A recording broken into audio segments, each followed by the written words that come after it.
উত্তর কোরিয়ার সর্বোচ্চ নেতা কিম জং উনকে সবাই জানেন স্বৈরাচারী শাসক হিসেবে। তবে সম্প্রতি তিনি ধরা দিলেন এক ভিন্ন রূপে। রাশিয়ার যুদ্ধে নিহত উত্তর কোরীয় সেনাদের স্মরণে আয়োজিত এক অনুষ্ঠানে কিমকে দেখা গেছে অঝরে কাঁদতে।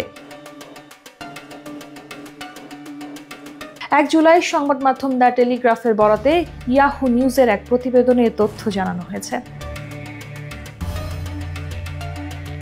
দ্য টেলিগ্রাফ জানিয়েছে, রাশিয়ার সেনাবাহিনীর সঙ্গে যৌথভাবে যুদ্ধ করতে গিয়ে নিহত উত্তর কোরিয়ার সেনাদের সম্মান জানাতে আয়োজিত এক স্মরণানুষ্ঠানে অশ্রুসিক্ত হন কিম। মস্কোর সঙ্গে প্রতিরক্ষা চুক্তির 1 বছর পূর্তিতে আয়োজিত এই অনুষ্ঠানে যুদ্ধক্ষেত্রের ফুটেজ দেখতে গিয়ে আবেগপ্রবণ হয়ে পড়েন কিম।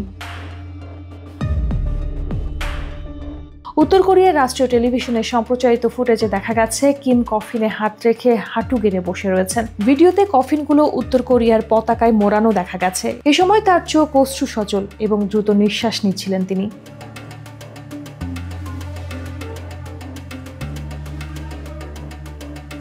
অনুষ্ঠানের আরেক অংশে দেখা যায় কিম রাশিয়ার কুর্স্ক অঞ্চলে উত্তর কোরীয় সেনা মোতায়েনের অনুমোদন দিচ্ছেন। ব্রিটিশ প্রতিরক্ষা মন্ত্রণালয়ের তথ্য অনুযায়ী এই অঞ্চলে যুদ্ধে অংশ নিয়ে প্রায় 6000 উত্তর কোরীয় সেনা নিহত বা আহত হয়েছেন।